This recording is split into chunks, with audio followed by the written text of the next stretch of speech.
What if you were afraid of nothing? Nothing. Man, beast, financial, bankruptcy, nothing. Do you understand what that would mean? How would your life have changed? Once you become fearless, life becomes limitless. I'm not afraid of anything. I should be dead by now. I've been run over by a charging buffalo. Got up, chased it down, killed it. Killed a Kodiak bear with a knife. You can't kill me. I believe that with all my heart. You can't kill me. And of course, the people that I've talked about, Andrew Carnegie, Henry Ford, Rockefeller, Steve Jobs, they're all tough. Snowflakes melt under pressure. In 1986, the average man's handshake pressure was 118 pounds. 2016, 96 pounds. Testosterone levels in sperm counts tested 50 years ago, and today they're producing 60 to 70% the amount of testosterone levels in sperm counts as they did. We're dying out. They're deathly afraid of everything. Everybody's scared to death of what might happen, and so they want to come across as your friend. It's like my snowflake test. You know, the first question, paraphrasing it, what would you do if somebody spit in your wife's face? And the answers range from, well, I try to ascertain what kind of day he was having. And if he had a bad day, I try to be understanding. I'd be in prison for murder. I would beat the guy to death. Is that what we need today? No, I'm not saying that's me, though. Okay. But I am advocating that the guys act like they had a pair. There's never an easy time to make a hard decision. Never. But what you have to be able to do is pull the trigger, take action. And reading books and listening to podcasts is not taking action. It's just another form of procrastination. The main differentiation between the high-performance people is they believe in the extraordinary. Remember yesterday I said you're never going to exceed your highest and wildest expectation. For those of you that want to be a millionaire, you're never going to make 10 million. For those of you that want to be 10 million, you're never going to make 100 million. For those of you that want to make 100 million, you're never going to be a billionaire. Because psychologically, see, your subconscious doesn't know you're full of Your subconscious starts to slow down. When you get, let's use the 100 million number, at 75, 79, 82, 89, 91, and then you're asleep at 96 million. And you may stumble over the goal at 100 million by accident. I have 3 regrets in life. 1, I'm a combat-trained Army officer who never saw combat. 2, the night before my mother died, I told her, God damn it, you're not gonna die, quit f***ing around. She's dead in the morning. And the 3rd, I didn't set my goals high enough. Jack Welch said it much better than I. There's no such thing as work-life balance. There are work-life choices, and you make them, and they have consequences. There are consequences that I didn't go to our daughter's sweet 16 birthday party. There are consequences. But are they greater than the consequences of you being dirt broke when you die? You ask yourself that. Would you rather make a choice between your daughter's 16th birthday or you being flat broke, huddled up in a corner, homeless, whenever your time comes? You tell me. But conventional wisdom, political correctness, has it all backwards.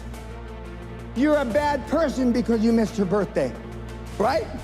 You're a bad person because you celebrated Christmas in January, right? Horse. And the pundits that give you this horse are poor themselves. Next, you've got to get by your friends. Show me your friends and I'll show you your future, right? You're hanging out the pub, belching and farting. Those people that you're going to the sports bars, those are your friends. Then there's just general pessimists. Then there's your own guilt. Do I deserve to be wealthy beyond measure? Then there's fear, false expectations appearing real. And then there's this plain society that wants to hold you down. Strange times are these in which we live when the old and the young are taught falsehoods in school. And the person that does tell the truth is called a lunatic and a fool. But John Lennon said it a little differently. Being honest may not get you many friends, but it will always get you the right ones. And what I want you to do from this point forward, no matter if you hated what I said or the way I said it, is choose carefully the people that you associate with.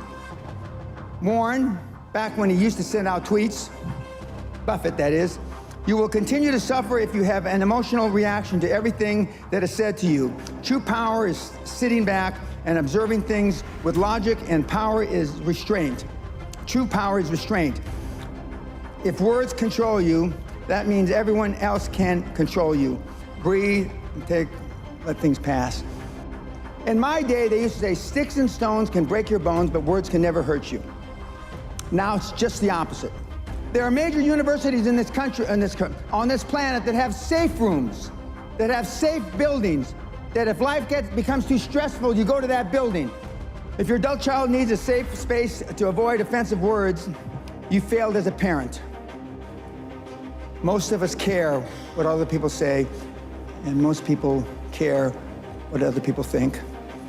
And if you can just reduce that emotional baggage just a little, you have no idea how much freer you're going to be and how much more you're going to accomplish in your life. Most people just have poor habits. And, I've had these same habits for about 50 years now. When I do feel wimpish, I just say, what's wrong with you? Come on. And I just go out and do it. And I know that if I hadn't built up these habits 20, 30 years ago, at age 70, I certainly wouldn't be doing this. I mean, good habits are hard to come by. But what's even harder to come by are people that have good habits that you can be around. Machiavelli said, a ruler is judged by who he surrounds himself with. If I were to decide what kind of person you were by the people that you are closest to, what would I think of you? How would I judge you? So people don't spend enough time selecting that peer group, even Correct. if they have the good habits. You're Correct. saying that's not enough. Yeah, because they go to default. Okay. What are some of your other good habits, high performance? I never give tacit approval, but I go out of my way to make sure that if I hear bull, I tell them it's bull. Keeps you with the right people. It Correct. gets your message out loud and clear. Correct. All right, no tacit approval, good. Give me a couple more. Sam Walton's sundown rule. That means that before he left the office every day, everything on his desk, every message that came in, he answered. So I clear my desk every day. All right, so over-communicate, and other people should too. The thing that most of you lack in is time management. The reporting system I use is the reporting system I use as a young officer with NATO. And it's basically, what are you going to do? What are your goals for the day? What did you accomplish yesterday? And challenges. And then the following week, you didn't, when you say what you accomplished, if what you accomplished doesn't relate back to the goals you had set for the week, then there's a disconnect. Well, if you said you were going to do this on Monday, and then on the next week you didn't do it, didn't you do it on Monday, you didn't do it the whole week. And challenges come up, speed bumps, I call speed bumps. You broke your leg, you did this, you did that, now to me, those aren't speed bumps, When I showed up for my meeting with Klaus Kleinfeld in a wheelchair with a drip, well, I was almost dead 3 days before. I mean, that's commitment. Kids are not programmed for success, but once in a while there are kids that are programmed. That's little Tiger Woods when he's 3 years old on television, showing him how to hit a golf ball. The Williams sisters were programmed for success since they were little. I was programmed by accident. What have you done to program your children for success? My dad only had one goal for me growing up, to keep me alive till I reached the age of reason. So my mother spent her whole life trying to make me what she wasn't. Can you say the same for you, your parents, your children? No. So I'm not here by accident. And yet I still push the envelope. I believe with all my heart, you were meant to achieve. I believe, and this is the only religious thing I'm going to say, is I believe whoever the put us here, however the we got here, we were put here to be all we can be. not a fraction thereof.